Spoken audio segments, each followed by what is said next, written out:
My husband's sister made a secret group chat for a big party, and I wasn't supposed to know. That's what they thought.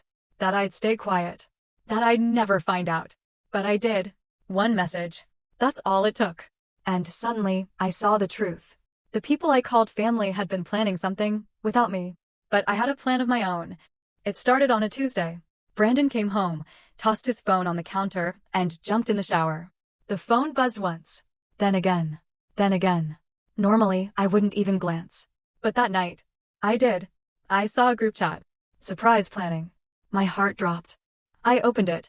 His sister. His mom. Their friends. All laughing. Voting on decorations. Booking a venue. 3 weeks of planning. And not once did anyone say my name. I wasn't forgotten. I was excluded. And when I asked Brandon about it, he shrugged. It's not a big deal. I smiled. But in my chest, something broke clean and final. I wasn't going to beg to be included. I was going to make them remember what it felt like to be ignored. It's strange, the things you only see clearly when you're hurt. Looking back now, I realize this wasn't the first time they left me out. It just happened to be the first time they did it so openly. When I first met Brandon's family, they weren't cold. They weren't rude. They were polite. That kind of practiced politeness you get from people who've already decided you're not one of them but don't want to seem mean. His mom, Evelyn, always smiled, but it never reached her eyes. She'd say things like, "Oh, you're an artist? That's so creative. I'm sure you'll find something practical to fall back on." His sister Ava was worse. She and Brandon had this tight, childhood bond, inside jokes, old stories, their own language. I tried. God, I tried. I brought wine to family dinners. I baked pies even though I hate baking. I learned how to play bridge because his grandma liked it. I said yes to every invite, every event, every awkward conversation with relatives who asked when I'd stop pretending art is a job. And Brandon? He just let it happen. He never stepped in. Never said, "Hey, that was rude," or "She's doing her best." He'd just smile and squeeze my hand like that would magically erase the sting.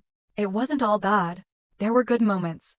A few times, Evelyn did seem warmer, like the time I helped her pack up her old house in 100-degree heat. We spent the whole afternoon sweating and laughing about junk she hadn't seen in years. I thought we were building something. Turns out, I was wrong. Because despite 8 years of marriage, despite holidays, birthdays, baby showers, and endless hours spent trying to belong, I was never really in. There were signs. Little things. Like how I always found out about plans last. Or how they'd assign me tasks but not decisions. Or how Ava once told me with a straight face that it's sweet Brandon married someone so different from the rest of us. Different. They meant not good enough. Not legacy. Not family. Still, I kept pushing. Because that's what you do, right? You marry someone, you marry their people too. You try to make it work. You try to show up. You hope that effort will be seen, respected, returned. But with them, it never was. There was one Thanksgiving, we were all gathered at Brandon's parents' place. Everyone brought a dish. I'd spent hours making this butternut squash casserole from scratch. When we laid out the food, Evelyn looked at it and said, "Oh, we already have sweet potatoes. But thanks, honey." Then she scraped a tiny spoonful onto her plate like she was doing me a favor. Later, they handed out small gifts. Even the cousin's new girlfriend got a scarf. Me? Nothing. Ava laughed and said, "Oops. Guess we didn't get the memo you were coming." We were married for 5 years at that point. I remember Brandon brushing it off. They didn't mean anything by it. Don't make it weird. I didn't say anything. I just smiled and folded my hands in my lap. That was the dynamic. They ignored me. He minimized it. And I swallowed it. For years. So when I saw that group chat, when I saw they were planning a huge celebration, a party I was never told about, never asked to help with, never even mentioned in, it wasn't just about the party. It was the final proof. Proof that I was always exactly where they wanted me to be. On the outside. Silent. Convenient. Forgettable. But I wasn't going to stay there. Not anymore. That night, after I found the group chat, I didn't explode. I didn't cry. I didn't even speak. I reheated dinner like nothing happened. Brandon sat across from me, scrolling through his phone, probably still in the same chat. I watched him. No guilt. No nerves. Just comfort. He was relaxed, completely at peace in a world where I didn't exist. I took a sip of wine. Let the silence stretch. Then I asked, casual as ever, "Hey, what's the group chat about?" "The one for your mom's birthday." He didn't even flinch. Didn't pause. Didn't look surprised. Oh, that's just something Ava started. Nothing serious. I tilted my head, smiled. Why wasn't I added? He blinked, shrugged. I don't know. It's not a big deal. I didn't think you'd want to deal with all that. My fork stopped midair. Not a big deal. 8 years of holidays. Of showing up. Of packing, baking, bending over backwards to fit in. And it wasn't a big deal. I felt something settle inside me. It wasn't rage. Not yet. Just that heavy, awful realization. He knew. He knew I was excluded. And he was fine with it. Did you think I wouldn't want to be part of your mom's birthday? He gave a short laugh, like I was being dramatic. You get stressed about planning stuff. It's not that deep. There it was. That little twist. Like I was the one overreacting. Like I should apologize for being confused. I put my fork down. Slowly. Smiled again. No worries, I said. I made a group chat too. He glanced up for a second, but didn't ask what I meant. Just nodded and went back to his phone. I stared at him. This man who once cried on our wedding day.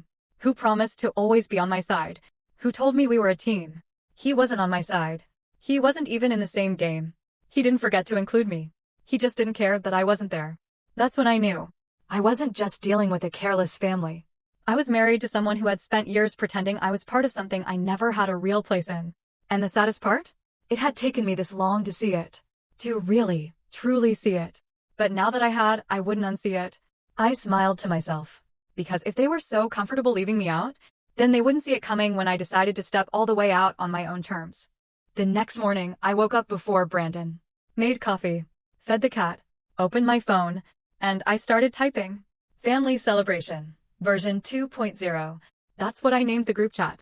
One by one, I added everyone from the original thread. Ava. His mom. Their cousins. The aunts. Even Brandon. I didn't rush. I took my time. I wanted to feel every single tap. Then I added one last name. Jessica. His ex. They dated for 5 years before me. It ended badly, or so I was told. She moved away, came back recently. We hadn't seen her in years, but I knew she was back in Dallas. And I still had her number. So I added her. Last. Then I typed the message. Hey everyone. I heard we're planning something special. Just wanted to help out. Smiling face with smiling eyes. Let's make it a day to remember. I hit send. And closed my phone. 15 minutes later, the buzz started. What's going on? Wait. Why is Jessica in here? Sarah, sweetie, was that a mistake? I replied once. No mistake. Just didn't want anyone feeling left out. Then I turned off notifications.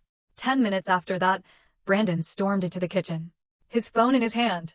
His eyes wild. What did you do? I looked up, calm. I made a group chat. Since I wasn't in yours, you added Jessica. Are you serious? If we're being inclusive, I said, why stop at just some people? He opened his mouth, closed it, and that silence told me everything. He wasn't mad because I overreacted. He was mad because I hit exactly where it hurt. And I wasn't done. After the group chat incident, the house got quiet. Not the peaceful kind. Not the we talked it out and moved on kind. It was that heavy, cold silence. The kind that follows an earthquake. When everything's still standing but cracked in ways you can't fix. Brandon didn't yell. Didn't argue. He just retreated. Started working late more often. Disappeared into the garage with his laptop. Ate dinner without a word. We existed next to each other. Not with each other. 2 weeks passed like that. And I kept quiet, watching, listening. Because something wasn't sitting right. He wasn't just angry about Jessica. There was something else behind it. Something twitchy. Guarded. Then came the card. I went to the mailbox on a random Thursday and found it. A plain envelope addressed to Brandon. No return name. Just a Dallas postmark. I didn't open it. I'm not that person. But something in my gut, it turned. I left it on the counter. Later that night, I came back from a walk. The envelope was gone. Brandon never mentioned it. The next day, we were in the living room. His phone buzzed. He picked it up too fast, like a reflex. The screen lit up just long enough for me to catch a glimpse. Jessica's speech balloon. I've been thinking about what you said. Maybe we should talk. My heart stopped. He walked out onto the patio. Closed the door behind him. I didn't follow.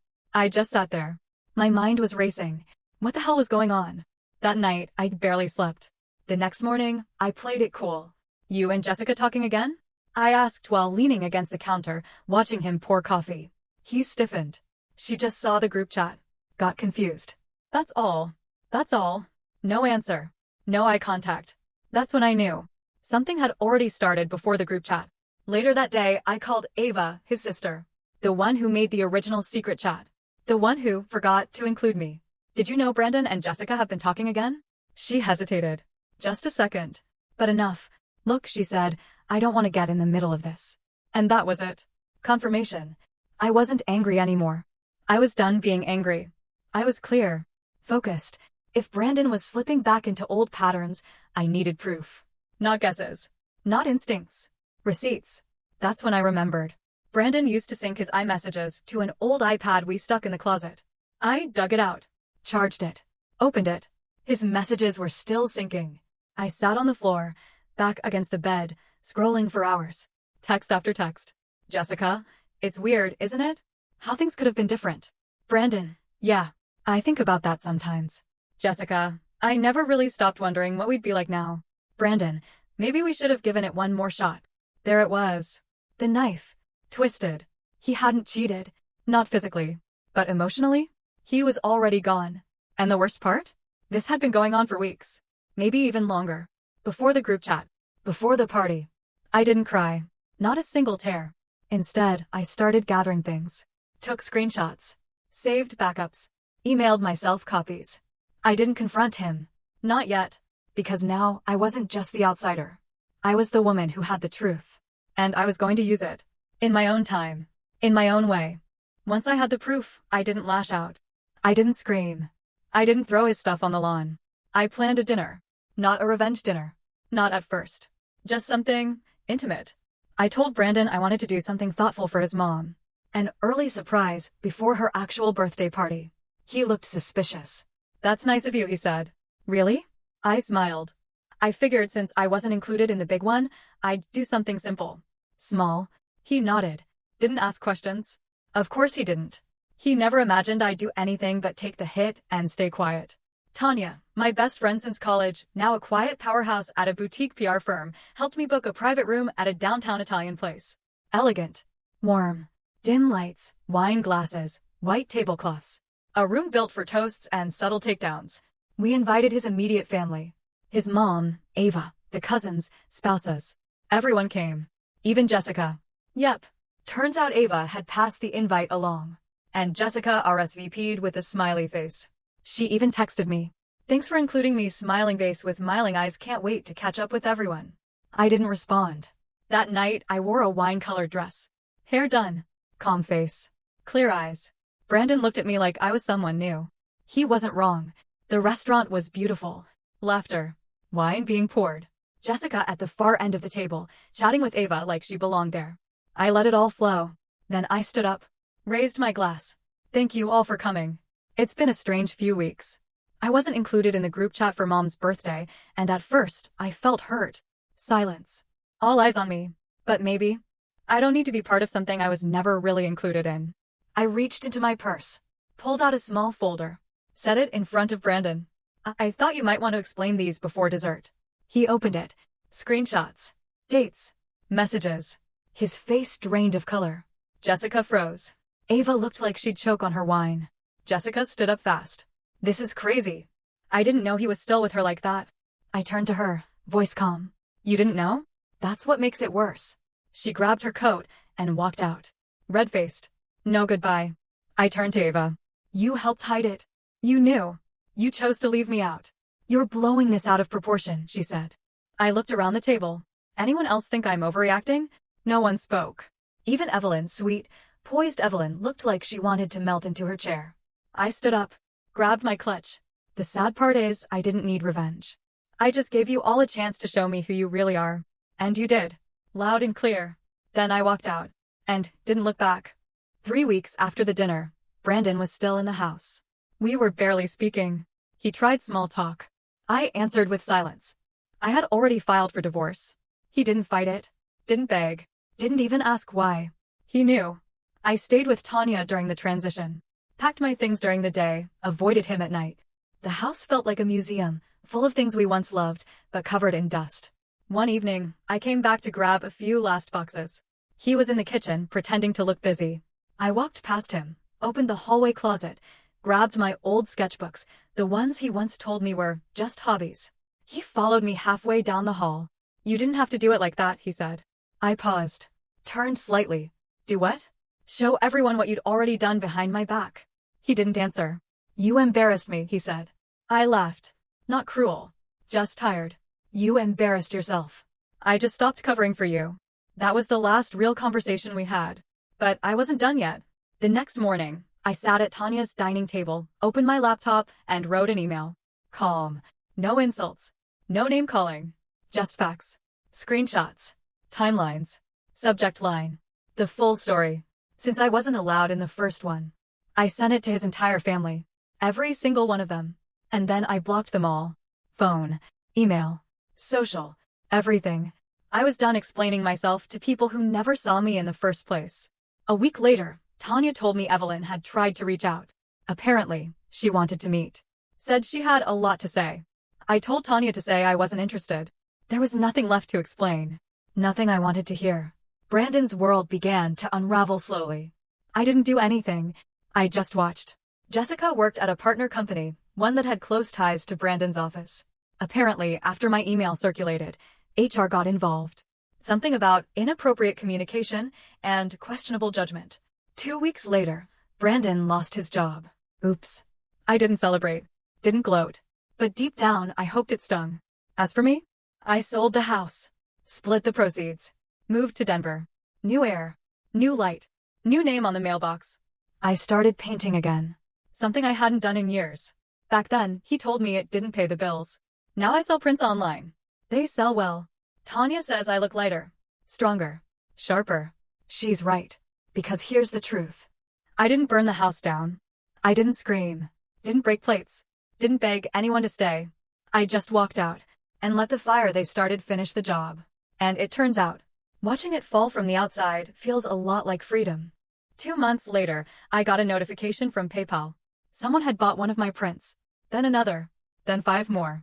It wasn't just a fluke. It was traction. Strangers buying pieces of me, my colors, my lines, my pain, and putting them in their homes. That meant more to me than anything Brandon's family ever pretended to give. I hadn't spoken to him since the day I walked out, but I heard things. Through mutual friends. Through Tanya. Turns out, losing his job wasn't the end. Jessica ghosted him. The moment things got messy, she disappeared. Classic. Ava tried to clean things up, reached out to people, claimed it was just a misunderstanding. But the screenshots had already done the talking. Even Evelyn Perfect, composed Evelyn, was suddenly taking a break from social media. People started asking questions. And no one had good answers. Tanya told me Brandon tried to email me once. He said he didn't expect it all to blow up like that. Said he missed me. I didn't reply. Not because I was angry. Because I was over it. Completely, honestly, finally over it. I still have the folder. The screenshots. The email draft. Not out of spite, but as a reminder that I once loved someone who let me be erased. And I found a way back to myself anyway. I walk my dog through the park now. Paint in the mornings. Leave my phone on silent more often than not. And sometimes I think about that dinner. The silence. The panic on their faces. The truth sitting on the table, undeniable and cold. No screaming. No chaos. Just a quiet mirror. And here's what I've learned. Sometimes revenge isn't a roar. It's the sound of your own footsteps. Walking away, while everything behind you finally falls apart.